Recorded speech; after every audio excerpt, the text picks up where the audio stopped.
Hello and welcome to a new episode of Nina's Apothecary podcast. I'm thrilled you're tuning in again, whether you're joining us with both audio and video or just audio. Either way, I appreciate your amazing support as a community. I just love it, and I often get a question that I'd like to answer today. Do supplements make sense? Yes or no? I totally understand this question, and first and foremost, I want to say my vision and the company's vision is not to convert anyone, to convince anyone of something they don't believe in, or to impose my opinion or our opinions on anyone. Absolutely not. My stance, vision, and mission are that it should be easy to feel good, and I want to show you how simple it can be to feel comfortable in your body, to be at peace with your energy levels, your skin, your hair, your body, your athletic and non-athletic experiences just as you are. I'm here to support you in this, and I believe, as does the science, that taking supplements is necessary because, unfortunately, we don't get everything we need from our food.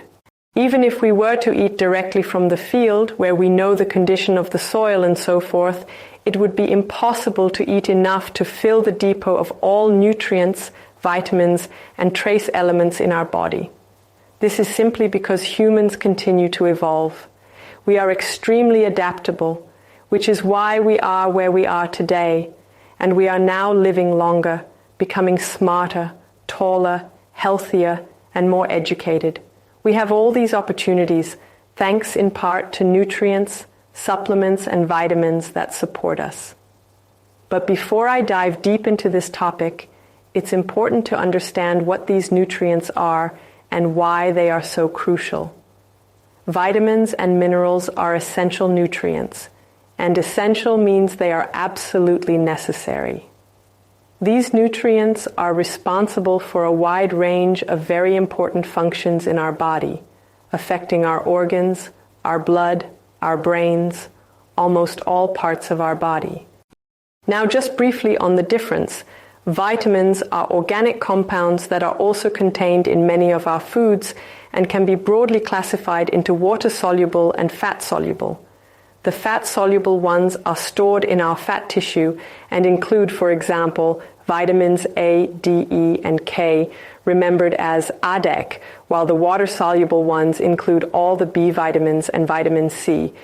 Minerals, on the other hand, are inorganic compounds and include elements like iodine, calcium, magnesium, chromium, zinc, sodium, iron, and so on.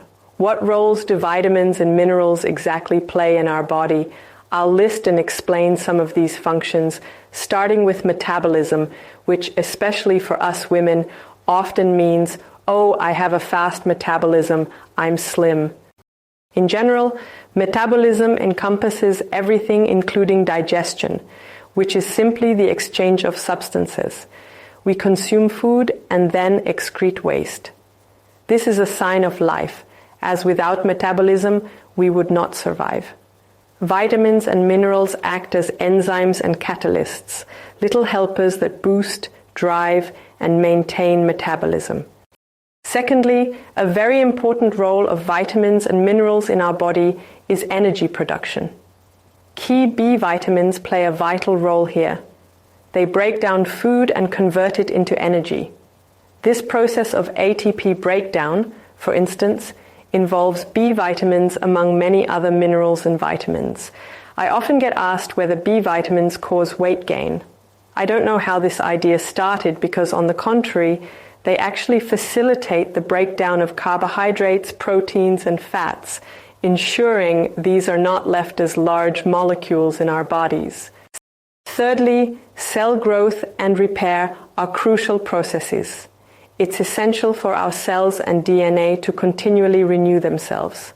There are different types of cells. Some need to die after a certain period, and if they don't, it leads to problems. Others should live as long as possible, and premature death can cause issues.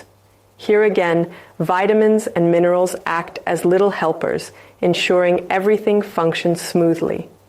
Deficiencies in these nutrients can affect one's youthful appearance, potentially lead to a shorter lifespan, or cause age-related issues often labeled as Alzheimer's or dementia. Fourthly, where most of us are familiar with vitamins and minerals is in relation to the immune system. We often take supplements when we know people around us are sick, or we start to feel the beginnings of a cold or a sore throat. Why do we do this? Because minerals and vitamins protect our body. When our nutrient stores are full, the body can better handle stresses, such as pathogens or cold weather. Fifthly, hormone regulation is another key area. Our bodies contain many different hormones that interact like fine gears. A typical example is the thyroid, a hormone-producing gland that requires iodine and selenium, which are minerals crucial for its proper function. Our sexual hormones, for instance, need vitamin D and zinc. So, you can see there's a long list of specific needs for various nutrients, and they act like little helpers, ensuring hormones are produced in the correct amounts or moderated if we have too much. Finally, an important aspect is muscle contraction and nerve function. Muscle contraction is often thought of as something only athletes need to worry about, but in fact, a large portion of our body is thankfully made up of muscles, including our heart, which is a major muscle. This means that even non-athletes, like our grandparents, need nutrients like magnesium to ensure their heart functions properly. Nerve transmission might sound like it's only relevant to people with nerve pain, but it also applies to common issues like back pain or nerve-related pain that might radiate from areas such as the sciatic nerve or intervertebral discs. Importantly, a deficiency in vitamin B can exacerbate these conditions. For nerve pain, for example, taking a complete B vitamin complex can be beneficial. As you can see, these are just a few examples.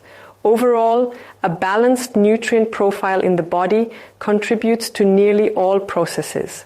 What I also find extremely important to mention is that the foundation of all this is a balanced diet. About 75% of our overall well-being and athletic success depends on our diet. It's crucial to understand this, and balanced might mean something slightly different for everyone. I'm not here to tell you exactly what to eat or not eat, because each person is unique and has different preferences. The key thing I advise is to consume whole foods. Avoid processed foods.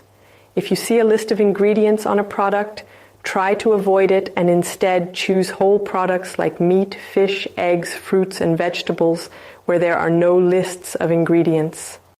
If you're unsure what fits your goals and lifestyle, I've developed a program called the Fit and Fabulous program, where I guide you daily for 1, 3, or 6 months. It's tailored individually to you, and I completely remove my preferences and lifestyle because it's about you. For example, if you've never been active, we might start with a walk once a week. If you're an athlete, the exercise program will be adjusted accordingly. How can you recognize if you might have a nutrient deficiency? The first step is always to pay attention to your body. It sends us signals, often starting as subtle hints that we might ignore. Please don't disregard these signs. For example, consider your skin, hair, and nails. Our body doesn't care if we have beautiful skin, hair, or nails. If there's a deficiency detected in the blood, organs, or tissues, it will divert nutrients from areas it deems less essential. You might notice acne, brittle hair, or brittle nails, and initially think little of it, but these can be possible signs of a deficiency. Another possible sign, especially in women, relates to hormonal imbalances, whether it's an irregular menstrual cycle, severe pain, severe premenstrual syndrome, PMS, characterized by irritability, cravings for sweets or salty foods, having a heavy period, not having one at all, or experiencing issues during menopause or perimenopause. It's worth paying attention to see if your body is trying to communicate something through these symptoms. Secondly, a weakened immune system, particularly if it's persistent over a long period, such as frequently catching colds or struggling to recover from a common cold. Of course, I'm excluding COVID and influenza, as these can naturally have prolonged recovery periods, but recurring mild colds are a sign that your body is out of balance. Cognitive dysfunction is another indicator. If you're finding it hard to remember things, experiencing memory gaps, or needing to think harder than usual, or suddenly forgetting things, these could be signs of a nutrient deficiency before you start worrying about aging or other issues. Nutrients are crucial for proper blood circulation, which is strongly linked to brain function. As previously mentioned, vitamins and minerals are essential for cell growth, regeneration, and repair. If you're experiencing slow cell regeneration, this might be noticeable through slow wound healing. For instance, if a pimple that you've picked at still looks like a wound 3 weeks later, it could be a sign that something isn't quite right. Then there are greater risk factors that can lead to chronic diseases. Being deficient in certain nutrients for an extended period can lead to chronic illnesses. We're on the trail of many diseases that might, emphasis on might, be manageable with adequate nutrient levels. Let me give you a few examples. Diabetes, particularly type 2 diabetes, is a common disease. If you're constantly consuming carbohydrates, sugars, and sweet beverages, you're taking your pancreas on a roller coaster ride until it eventually might give up, leading to diabetes. However, there's scientific evidence suggesting that nutrient deficiencies can contribute to this. Autoimmune diseases such as Hashimoto's thyroiditis, rheumatoid arthritis, and lupus may be linked to a long-standing vitamin D deficiency. Similarly, recent discoveries suggest that epilepsy, particularly in children, might be treatable with sufficient vitamin D levels. I can link you to the studies if you're interested. Of course, for me as a pharmacist, it's a major signal when I hear criticisms about the pharmaceutical industry, especially on platforms like TikTok. Check out my profile, Frau Apotheker, where things really take off and I share lots of tips and tricks for pharmacists. There are always some special messages and comments, but I must say, from a scientific perspective, and especially from my holistic health viewpoint, it would be incredibly significant to consider what could happen if we could reduce the use of many medications. We might not even have many of these diseases if we maintained a normal nutrient level from childhood. That would be fantastic. I also want to address the common fear of having too much of a certain vitamin or mineral.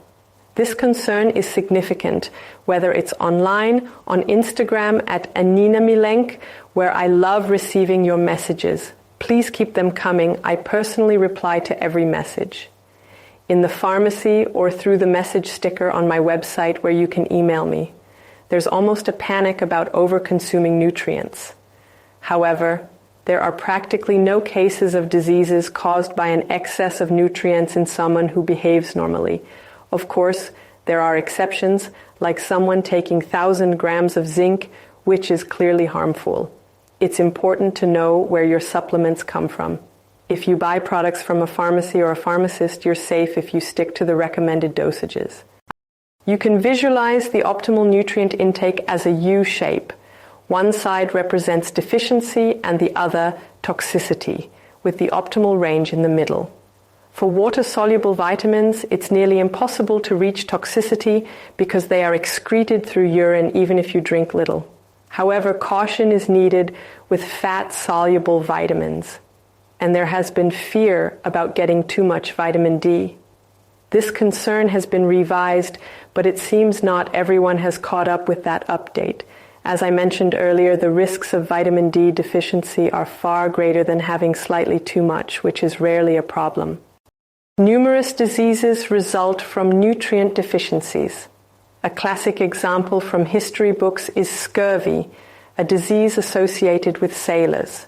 Scurvy results from a vitamin C deficiency. Sailors took only long-lasting food items on voyages, which typically lacked vitamin C. Eventually, they would develop scurvy, which often began with symptoms like bleeding gums and progressed to tooth loss, poor wound healing, fever, infectious diseases, and diarrhea. So truly terrible things can happen. And then thankfully they started including oranges and other citrus fruits with peels that might last a bit longer. So there are many diseases that can arise from a nutrient deficiency, but there is no disease caused by having too much of a nutrient. And if we're honest, even I and you, from what I gather, we often forget to take our supplements. And then, oh, I forgot again today. So having too much is virtually impossible if you are a reasonable person. Yes, that's an important message I have for you. Do supplements make sense? Yes or no? Anyone who has listened to this now knows my opinion and the scientific stance, which is a clear yes. Why doesn't the doctor say this? Why doesn't insurance cover it? Because that's exactly how our system is designed and intended. Just as you can't go to a pharmacy and get an X-ray or have blood drawn. Doctors could probably give nutritional advice, but they either don't want to or don't have the time. And that's why these systems exist. You go to the doctor, who writes you a prescription, and then you are obliged to go to the pharmacy. And there, besides what the doctor prescribed, we can also recommend nutrients, supplements, probiotics, whatever else. And that's exactly the point. Thank you for watching, for listening. I really appreciate it when you write to me, when you approach me. Thank you for your huge interest. And please feel free to write to me if you want other topics covered, if you have ideas. And if you like, of course, feel free to leave me a comment or a 5-star rating on my podcast. Thanks for listening, thanks for watching, and cherish yourself.